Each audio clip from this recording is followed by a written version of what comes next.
Me gozo tener la oportunidad de compartir la palabra y encontrar en ella las maravillas que el Señor ha dejado para orientar nuestra vida tantos años después de que fueron escritas, pero que son relevantes, aplicables hoy día como habrían sido en otros tiempos. En esta ocasión continuamos con la cuarta división principal que hemos puesto en sus bosquejos, cómo vivir delante de un Dios santo. Esa cuarta parte la hemos verbalizado diciendo, demostrando evidencia de una vida santa. Y en esta noche tenemos el cuarto punto de esa sección mayoritaria que va desde los capítulos del capítulo 17 hasta el capítulo 22. Hoy, la primera hora, tendremos el estudio sobre el capítulo 20, que como el pastor explicó y mencionó, tiene que ver vivir demostrando evidencia de una vida santa con un claro entendimiento de la gravedad y las consecuencias del pecado. Lo que aquí encontramos en este capítulo no habría sido nada nuevo para los que estaban escuchando lo que hasta este momento Moisés les había comunicado. Ya de alguna forma u otra estos puntos se habían tocado y se habían explicado, pero pareciera en cierta forma que Moisés está diciéndoles con esto a ellos, al pueblo de Israel, y en gran forma también a nosotros que buscamos en esta porción de la Escritura aplicación para nuestras vidas, diciendo lo mismo que Pablo les dijo a los Filipenses en el capítulo 3, versículo 1, a mí no me es molesto el escribiros las mismas cosas, y para vosotros es seguro. Ciertamente era seguro para el pueblo de Israel que se les repitiera y se les volviera a explicar y se les pusiera de una forma quizás un tanto diferente, añadiendo una cosa u otra en cuanto a lo que significaba vivir una vida santa y lo que significaba a la vez desviarse de ese propósito que Dios tenía para ellos.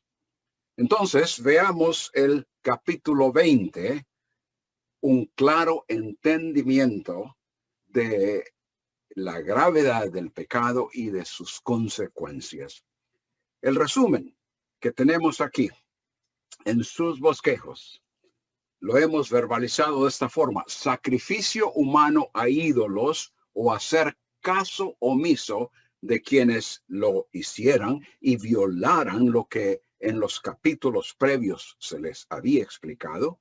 Eso conduce a drásticas consecuencias que en estos casos resultaría en muerte. Además, ignorar los estatutos de Yahweh les ponía en peligro de ser expulsados de la tierra, tal como sería el caso de los habitantes que en ese momento estaban allí en Canaán, pero que el Señor desplazaría, sacaría de allí usando a Israel como el instrumento para hacerlo. Ya que Dios deseaba establecerles en la tierra de la promesa, Israel debería practicar la santidad en toda área de su vida y así reflejar el carácter de Dios que les había beneficiado y concertado un pacto con ellos. Bien, hablamos de pacto, hablamos de idolatría, hablamos de estatutos específicos que el Señor les ha comunicado por medio de Moisés. Y sabemos que mucho de lo que hemos encontrado en estos 19 capítulos anteriores no son cosas que nosotros podemos aplicar o que debemos aplicar aún de una manera literal hoy día. Entonces siempre buscamos y hacemos la pregunta, después de investigar la situación textual, la situación geográfica, la situación del momento en que Dios dijo aquello a aquel pueblo. Entonces, entendiendo eso, buscamos la aplicación para nosotros hoy. ¿Qué significa todo esto para nosotros? ¿Cómo podemos practicarlo en nuestra vida en este siglo XXI? Hemos puesto la aplicación allí, la cual vamos a desarrollar a medida que vayamos viendo el capítulo. Necesitamos entender lo despreciable que es el pecado ante la persona santa de Dios para comprender su gravedad y el porqué de las drásticas consecuencias. Eso nos ayudará a conducirnos de una manera santa en obediencia a Dios e identificación con Él, lo cual resulta en bendición. En el pueblo de Israel, recién salido de Egipto, y en Canaán, hacia donde se dirigían, existía, así como existe hoy en nuestra sociedad y en el mundo en general, un potencial para el pecado que los que tienen una relación con el verdadero Dios deben evitar.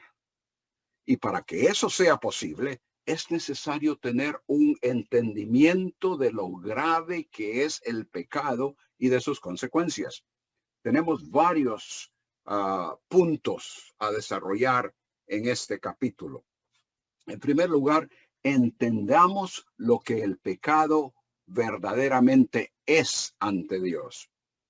Y el Señor usa una serie de características, una serie de vocablos que han de comunicar al pueblo en ese tiempo y deben de comunicar a nosotros cuán grave, cuán serio, cuán peligroso es el pecado.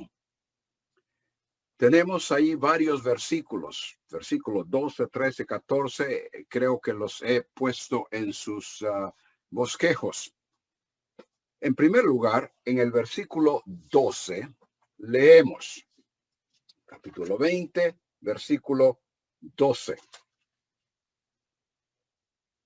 Si alguno durmiere con su nuera, ambos han de morir. Cometieron grave, y aquí tenemos el primer vocablo que el Señor usa alterno a la palabra pecado. Perversión, su sangre será sobre ellos. Esa palabra perversión, creo que ya hemos hecho referencia a ella, que literalmente, Reina Valera nos da el término perversión, pero literalmente en hebreo significa confusión. Y es una palabra que encontramos en el capítulo 18, versículo 23, confusión. Y como creo haber explicado anteriormente, es una palabra relacionada con el término usado en Génesis 11:17, donde el Señor confunde los lenguajes de los que construían la torre que vino a conocerse como Babel. Las dos veces que esta palabra se usa en Levítico concierne una inversión, un cambio total del orden designado por Dios en el ámbito sexual, que es el contexto de este versículo. Otro término que el Señor utiliza está en el versículo 13. Si alguno se ayuntare con varón, como con una mujer, homosexualidad, abominación hicieron, ambos han de ser muertos. Sobre ellos será su sangre. Abominación se usa 6 veces en Levítico. Y 117 veces en todo el Antiguo Testamento. Su significado tiene que ver con lo que es aborrecible. Ya en en otro momento, en el capítulo 18, encontramos esa palabra. Tiene que ver con lo que es aborrecible. Y en Levítico se aplica estrictamente al homosexualismo y bestialismo, ambas prácticas contrarias a lo establecido por Yahweh y prevalentes entre los cananeos. En Deuteronomio se amplía a incluir idolatría, y eso se encuentra en Deuteronomio 7:25, y al sacrificio humano en Deuteronomio 12:31. Se aplica a esto de comer animales inaceptables, sacrificar animales con defectos, involucrarse con adivinos y agoreros, conducir negocios deshonestos e injustos. Todas esas cosas el Señor las califica como abominación, algo aborrecible a Él. En este contexto específicamente tiene que ver con el homosexualismo. En el versículo 14 leemos: el que tomare mujer y a la madre de ella comete vileza. Quemarán con fuego a él y a ellas, para que no haya vileza entre vosotros. Es una palabra que significa literalmente maldad. El vocablo se relaciona al verbo que involucra intriga, maquinación, trama, algo erróneo. En Isaías 32:7 dice: el tramposo trama intrigas inicuas. Esa es la palabra.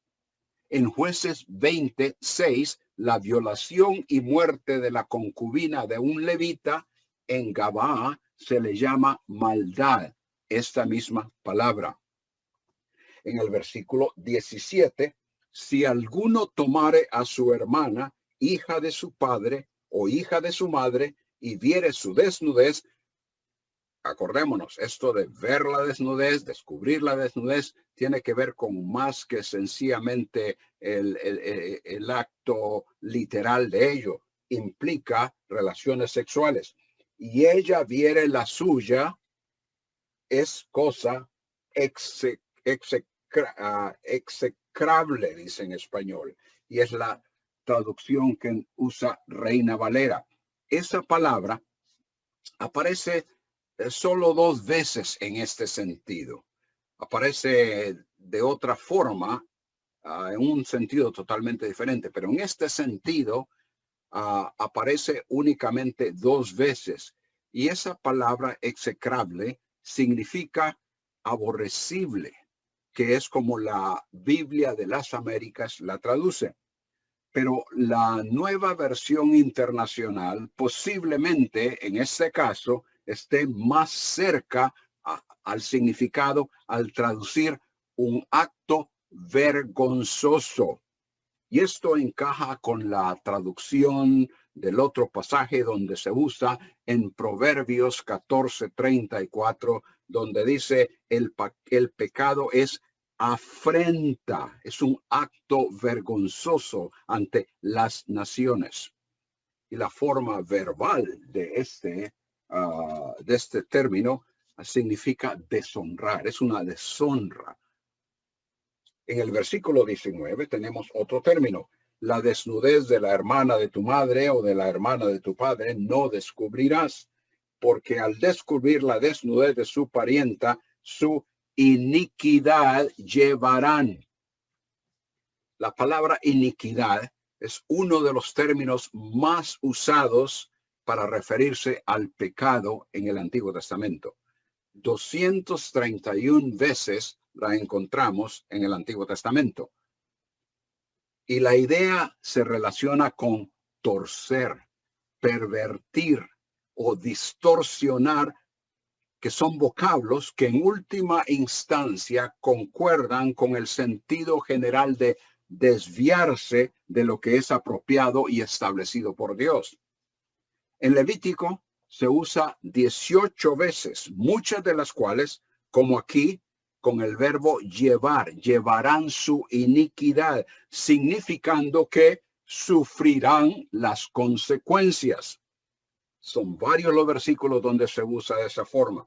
Y en Isaías 53:6, un versículo que bien conocemos, se nos dice, mas Yahweh cargó en él, Reina Valera dice, el pecado de todos nosotros, pero es esta palabra, la iniquidad de todos nosotros. La perversión, lo torcido, lo distorsionado con que hemos actuado y cómo nos hemos conducido. El Señor, Dios Padre, cargó sobre él la iniquidad de todos nosotros. En el versículo 21 tenemos otro vocablo y dice, y el que tomare la mujer de su hermano comete inmundicia. Esa palabra es literalmente impureza y se encuentra 13 veces en Levítico, con referencia al sangrado de la menstruación o después de dar a luz, lo cual hace a la mujer ritualmente impura y que mientras está afectada no puede, no debe asistir al santuario. Dios usa una serie de palabras que comunican a Israel todo lo que es contrario a él, lo que es contrario a su santidad y que van en contra de su naturaleza. Consecuentemente, todas esas palabras, todos esos términos que se usan y a lo que se aplican son cosas que Israel debería de evitar porque les separaría de él, les impediría tener comunión con él y así no gozarían de su bendición. Con el empleo de esta variedad de términos, Dios desea que el pueblo al que él ha santificado, es decir, que ha apartado para sí, llegue a adquirir el mismo concepto aborrecible del pecado que él tiene. Noten ustedes los versículos 7 y 8 de este capítulo. Dice así, santificaos pues y sed santos, porque yo, Jehová, soy vuestro Dios. Cosa que ya hemos visto muchas veces en este libro y que hemos tomado como el lema de esta conferencia, porque ese es el énfasis que Dios quiere comunicar a su pueblo. Y para hacer tal cosa, para ser santos como Él es santo, se hace necesario hacer a un lado, excluir de la vida todas estas cosas que Él ha descrito y que ha apuntado con ejemplos de qué es cada una de ellas. El versículo 8, y guardad mis mandamientos, mis estatutos, y ponedlos por obra. Y una vez más, noten, yo, Yahweh, que os santifico.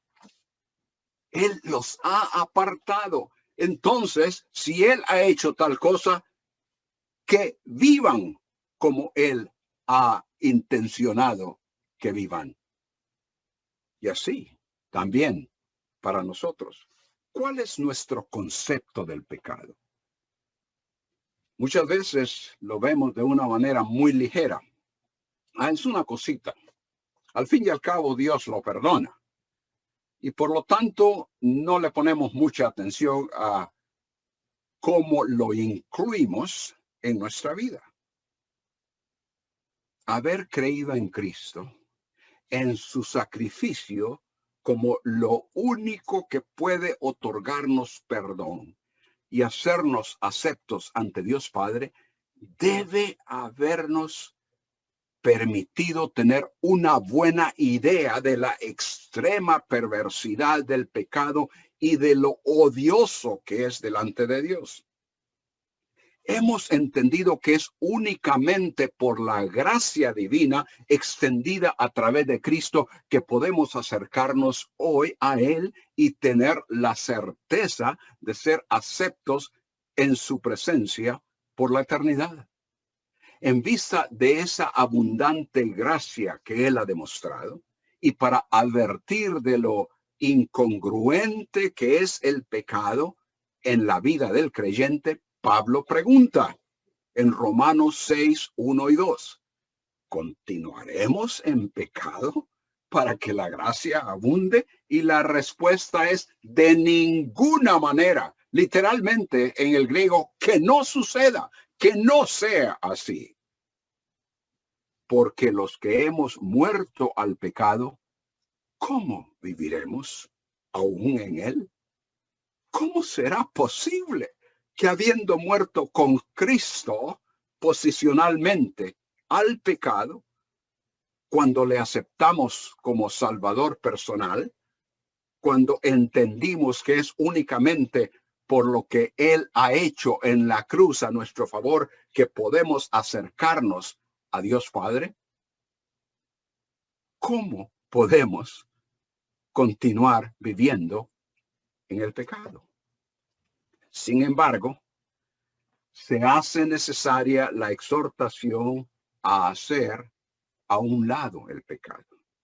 Y Pablo continúa en ese mismo capítulo de Romanos 6, pasando a los versículos 12 y 13, diciendo, no reine pues.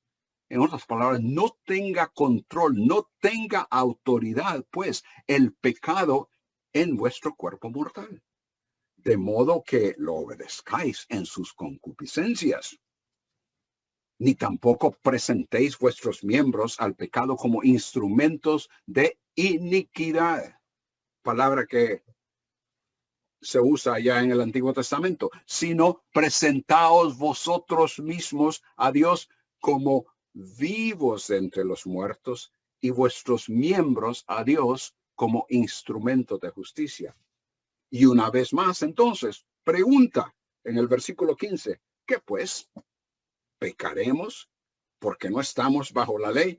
Bueno, no estamos bajo la ley, no tenemos que hacer esto. Es cierto, no tenemos que hacer todos esos detalles que muchos de los que hemos leído en este libro de Levítico.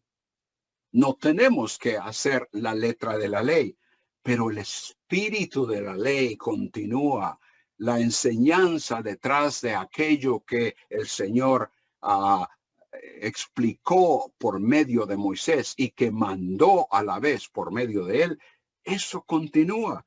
¿Pecaremos porque no estamos bajo la ley? Pregunta Pablo, sino bajo la gracia.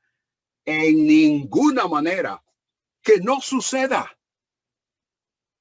Esto no dice que ni la iglesia en Roma, es decir, a quienes Pablo escribió en aquel momento, ni nosotros muchas veces hemos llegado a una total comprensión de lo que el pecado es verdaderamente ante Dios. Pero que a medida que nuestra santidad práctica va en desarrollo, crecemos en nuestro entendimiento y separación del pecado. Los pecados aquí que se han mencionado en estos versículos, particularmente en realidad en los versículos 1 al 6, que todavía no hemos leído, pero nos habla de idolatría y necromancia. Los primeros versículos hablan de Moloch y los sacrificios a Moloch y todo esto. Obviamente eso tiene que ver con idolatría, tomar, pensar, considerar a este Dios de los amonitas como que si fuera en realidad un Dios, pero en realidad es únicamente un ídolo, idolatría. y habla también de los que andan detrás de los agoreros y adivinos en el versículo 6, la persona que atendiere a encantadores o adivinos. Ambas prácticas estaban relacionadas con esa creencia de poder que proviene de otro que no es el verdadero Dios. Y el hecho de que el pueblo tolerara al que se involucrara en idolatría y no ejecutara sentencia contra él prescrita por Dios, no significaba que escaparía a juicio. Noten ustedes en el versículo 4, como dice, si mi pueblo de la tierra cerrare sus ojos con respecto de aquel varón que hubiese hecho tal cosa. ¿Cómo sucede? Posiblemente, y podría aventurarme a decir hasta seguramente, en algunas iglesias evangélicas y congregaciones hoy día. Fulano vive como que si estuviera en el mundo, como que si no hubiese sabido acerca de Cristo, como que si jamás hubiese escuchado el evangelio, pero se identifica con la iglesia evangélica. Y los hermanos, el liderazgo de la iglesia, aquellos a quienes el Señor ha puesto como sobrevedores o supervisores que dirijan y alimenten y pastoreen la grey. No dicen nada. Eso era lo que estaba sucediendo en algunas ocasiones con Israel en ese tiempo. Y lo vemos. Se ve a través del Antiguo Testamento, donde los mismos encargados de dirigir los sacrificios y servir al Señor no les importaba y ellos mismos se involucraban en tales cosas.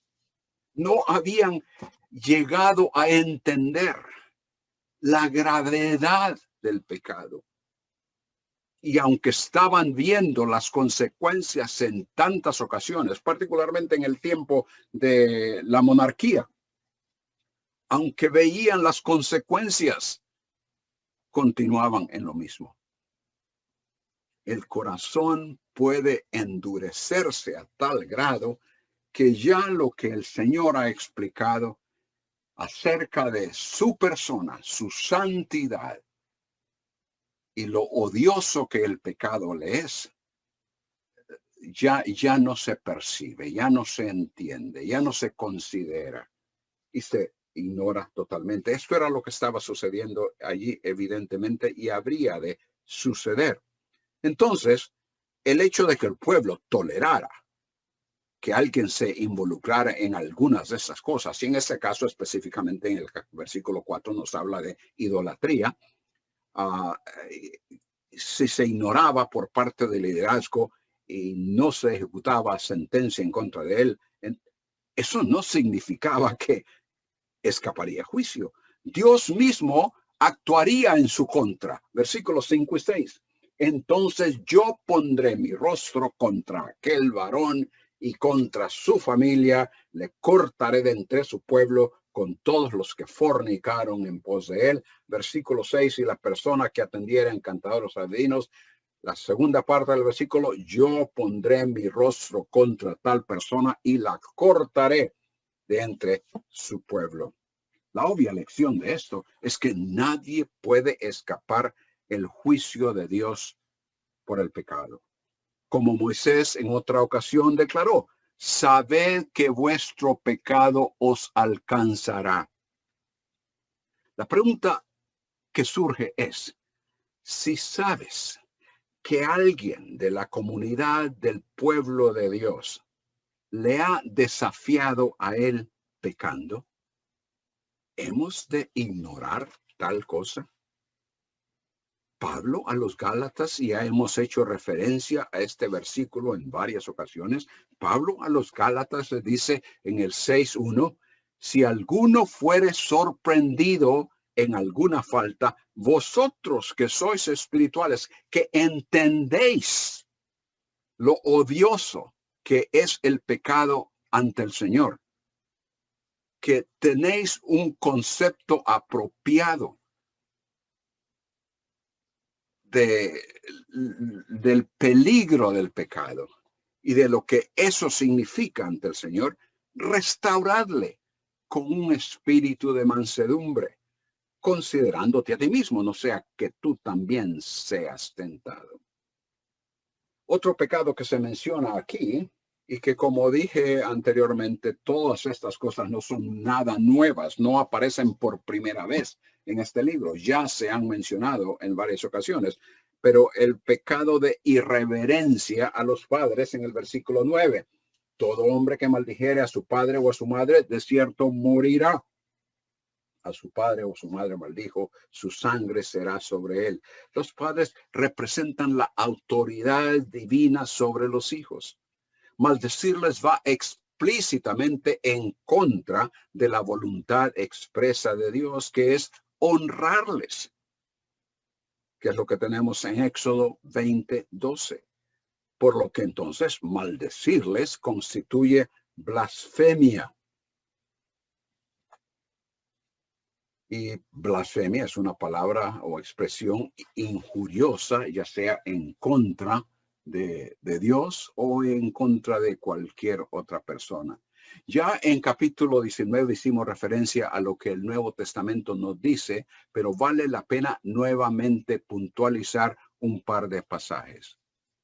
Efesios 6, 1 al 3. Hijos, obedeced a vuestros padres en el Señor, porque es justo. En otras palabras, el Nuevo Testamento continúa con la misma directiva, la misma voluntad expresada de nuevo en el Nuevo Testamento que expresó en el Antiguo Testamento. Colosenses 3:20. Hijos, sed obedientes a vuestros padres en todo. Otro pecado que se menciona, versículos 10 al 21, es un pasaje bastante extenso, pero ya hemos visto algunos de estos versículos. Versículo 10, por ejemplo, cualquiera que yaciere con la mujer de su padre. Versículo 14, el que tomare mujer y a la madre de ella. Si una mujer se llegara a algún animal, en el versículo 16. Los pecados que se mencionan aquí tienen que ver con inmoralidad, fornicación, homosexualismo, bestialidad. El apetito o deseo sexual debe ser controlado por lo que Dios estableció como normal y natural. Toda relación que está fuera de los parámetros divinos es pecado, o como también se les denomina, perversión, confusión, abominación. La consecuencia, de acuerdo con lo estipulado, sería la pena de muerte. Y ese es el significado, como ya mencionamos, de su sangre será sobre ellos. Ni el carácter pecaminoso de la desviación sexual que el Antiguo Testamento condena, ni el sentir divino hacia ello ha cambiado. En el Nuevo Testamento se considera como obra de tinieblas y se nos exhorta diciendo, Romanos 13:13, andemos como de día. Honestamente, la Biblia de las Américas traduce decentemente, no en glotonerías y borracheras, no en lujurias. Literalmente esa palabra traducida lujurias tiene que ver con promiscuidad, inmoralidad sexual y lascivias, no en contiendas y envidia. Por lo que entonces la inmoralidad sexual se opone a la santidad y debe de ser desechada por el creyente. La voluntad de Dios es vuestra santificación, que os apartéis de fornicación. Honroso sea en todos el matrimonio y el lecho sin mancilla, pero a los fornicarios y a los adúlteros juzgará Dios. un claro entendimiento de la gravedad del pecado y sus consecuencias. Entendamos lo que el pecado verdaderamente es ante Dios. En segundo lugar, sepamos que existe la constante posibilidad de transgredir lo expuesto por Dios. Veamos los versículos 2 y 9, una vez más, del capítulo 20, versículo 2. Dirás asimismo a los hijos de Israel, cualquier varón. Y eso inmediatamente nos dice que la posibilidad existe para cualquiera caer en una de las cosas que él va a especificar aquí, en el versículo 9. Todo hombre que tal y tal cosa. Junto con eso tenemos una serie de sí. Sí en el sentido de posibilidad, en el sentido condicional a través de todo este capítulo. Noten, por ejemplo, el versículo 5. Permítame. El versículo 4. Si el pueblo de la tierra, si ellos hacen algo, tal y tal cosa. Versículo 10. Si un hombre cometiere adulterio. Veamos, otro versículo. Versículo 17. Versículo 16. Y si una mujer. Versículo 17. Si alguno tomare. Y así, en muchos otros versículos, tenemos esa palabra que abre la posibilidad de que tal cosa vaya a suceder.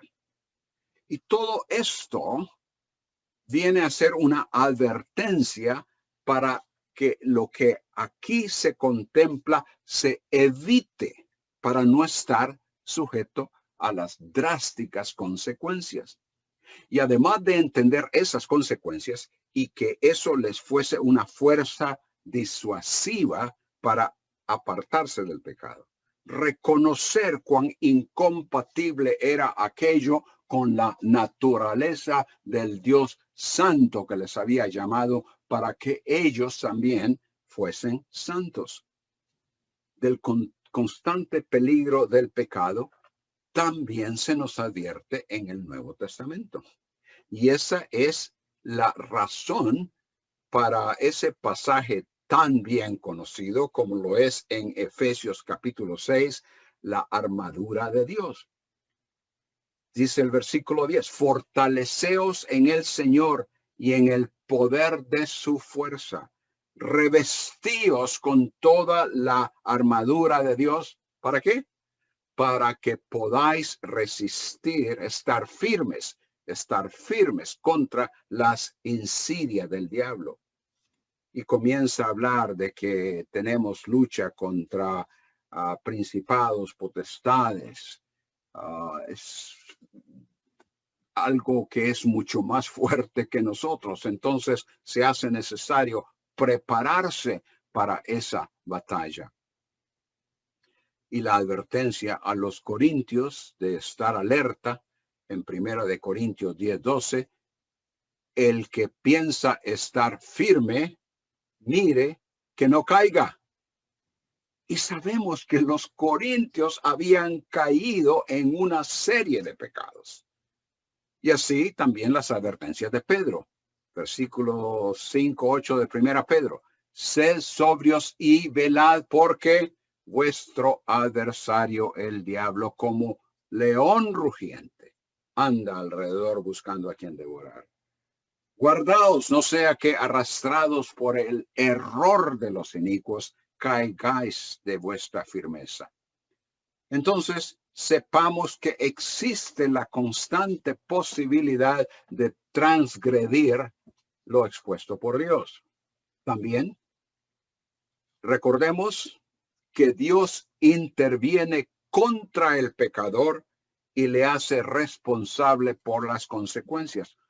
Un par de estas expresiones ya las vimos en el versículo 5, donde el Señor dice, yo pondré mi rostro contra aquel varón, lo cual también ya lo había mencionado en el versículo 3, yo pondré mi rostro contra aquel varón, y lo repite en el versículo 6.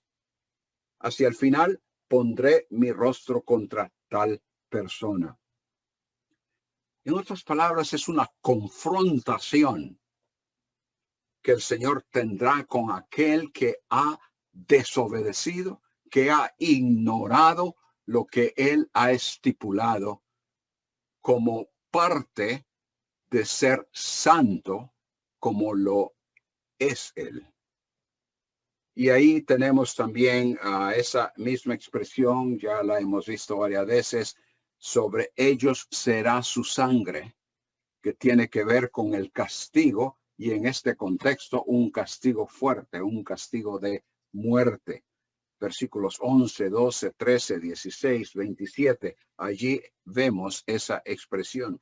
Esencialmente, la consecuencia de la cual se advierte a las personas en este capítulo y en muchas otras partes de Levítico en forma individual es, como dije, muerte.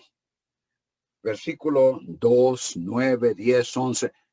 Ahí encontramos la palabra morir. Los versículos 3, 5, 6 y 18 encontramos la palabra cortar, la cual hemos explicado en la mayoría de los casos tiene que ver con muerte, la pena capital. Además, la continua desobediencia que produjera una actitud de irresponsabilidad entre todo el pueblo resultaría en consecuencias que les afectaría también a nivel nacional. Y esto se observa específicamente en la última sección del capítulo. Noten ustedes los versículos 22 al 26. Guardad, pues, versículo 22, todos mis estatutos y todas mis ordenanzas y ponedlos por obra, no sea, noten, no sea que os vomite la tierra en la cual yo os introduzco para que habitéis en ella. Y no andéis en las prácticas de las naciones que yo echaré de delante de vosotros, porque ellos hicieron todas estas cosas y los tuve en abominación. Pero a vosotros os he dicho, vosotros poseeréis la tierra de ellos, y yo os la daré para que la poseáis por heredad, tierra que fluye con leche y miel. Yo, Yahweh, vuestro Dios, que os he apartado de los pueblos. Por tanto, vosotros haréis diferencia entre animal limpio, inmundo, y así continúa. Versículo 26. Habéis, pues, y esa palabra, pues, quizás debemos de traducirla mejor como entonces. Entonces, habéis, en vista de todo lo que os he dicho, habéis de serme santos, porque yo, Jehová, soy santo y os he apartado de los pueblos para que seáis míos. Les advierte el Señor que de no guardar los estatutos, los mandamientos, las directivas que Él les ha explicado, entonces la tierra los vomitará, los expulsará, de la misma forma que los cananeos están por ser expulsados, vomitados, sacados, desplazados de esa tierra cuando el Señor use al mismo Israel para sacarles. Pero cuidado, porque a vosotros os puede suceder exactamente lo mismo si no atendéis lo que os estoy diciendo. El versículo 25, como dijimos, debe de traducirse mejor con la palabra entonces. Vosotros haréis separación. Y el propósito es para no contaminarse. traducción más literal, no hacerse abominables, que es como la Biblia de las Américas traduce. No hacerse abominables con una dieta de animales que el Señor ha hecho a un lado y los ha declarado inaceptables.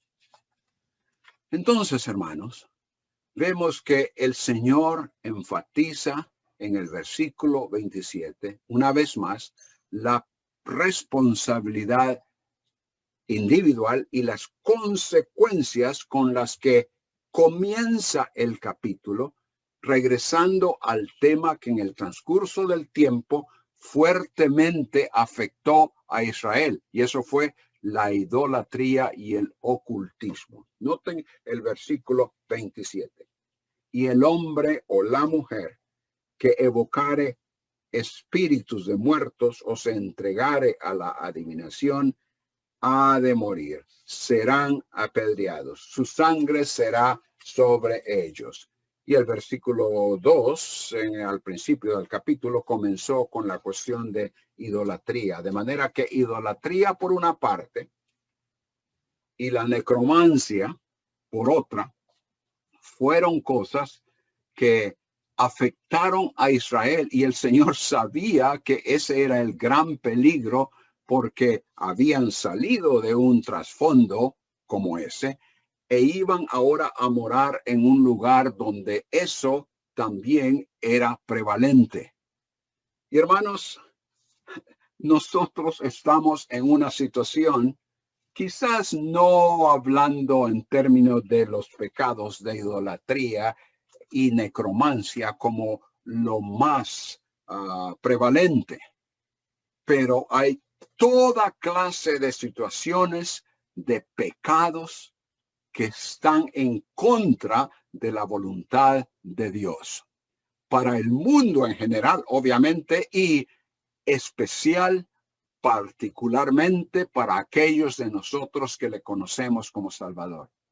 Y por lo tanto, Él nos está continuamente recordando, tanto en el Antiguo Testamento como en el Nuevo Testamento, advirtiéndonos de que no debemos de ser parte de ello. Efesios 2, 11 al 19. Recordad, pues, que en otro tiempo vosotros los gentiles en la carne estabais separados de Cristo, excluidos de la ciudadanía de Israel, extraños a los pactos de la promesa, sin tener esperanza y sin Dios en el mundo. Pero ahora en Cristo Jesús, vosotros que en otro tiempo estabais lejos, habéis sido acercados por la sangre de Cristo. Conociendo eso, sabiendo eso, ¿cómo podemos continuar en el pecado? Es una maravilla que Dios en su gracia en Cristo nos hiciera partícipe de los beneficios del nuevo pacto y que ya no estemos separados de su bendición. Nos maravilla aún más el que ya de antemano Él nos hubiese preparado para ese momento, habiéndonos escogido desde antes de la fundación del mundo, para que fuésemos santos y sin mancha delante de Él, tal como de antaño Él escogió a Israel. Pensemos en términos, ya para terminar este tiempo, pensemos en términos de otro punto, que las graves consecuencias del pecado se evitan reflejando y obedeciendo a Dios. Veamos varios versículos. Versículo 7 ya lo hemos visto en una ocasión, ya esta noche. Santificaos pues y sed santos, porque yo Jehová soy vuestro Dios. Tema que estamos enfatizando. El versículo 8, guardad mis estatutos y ponedlos por obra, yo, Yahweh, que os santifico. Versículo 26, entonces habéis de serme santos, porque yo, Yahweh, soy santo, y os he apartado de los pueblos. Y los versículos 23 al 25, donde se explica que deben de evitar una serie de cosas. Y esos versículos 23 al 25 están en cercana relación al llamado a santificarse y ser santos. Esos versículos indican el cómo. Notar los verbos, guardar. No andéis en las prácticas de las naciones, pero vosotros, versículo 24, poseeréis la tierra y os la daré. Yo, Yahweh, vuestro Dios, que os ha apartado. Versículo 25, por tanto vosotros haréis diferencia. La idea es básicamente una repetición, una ampliación de lo que en el versículo 8 leímos, guardad mis estatutos. Y en el versículo 23, no andar, diferenciar, separar, no contaminarse. Estas instrucciones indican el énfasis en lo que Israel habría de hacer para reflejar santidad. La obediente respuesta a ese llamado resultaría en la bendición de permanecer en la tierra y evitaría las serias consecuencias de la falta de santidad práctica, la cual significaría muerte para muchos y expulsión de la tierra para toda la nación. Y es así también como los que hemos sido escogidos y santificados en Cristo. Somos llamados a practicar santidad y demostrar nuestra posición delante del Señor y de los hombres. El pasaje clásico en cuanto a esto es la segunda parte de Efesios. Mientras que en los primeros 3 capítulos de Efesios, Pablo explica la obra de Dios en el creyente, cómo Él nos ha sentado en los lugares celestiales en Cristo, que habiendo creído en Él nos ha sellado con el Espíritu Santo. Una vez que habla de todas esas bendiciones a la cual Él nos ha hecho acreedores en Cristo, entonces comienza en el capítulo 4 diciendo que Él nos llama. Dice que andéis como es digno del llamamiento con que fuisteis llamados. Reina Valera dice con la vocación, pero literalmente es el llamamiento con que fuisteis llamados.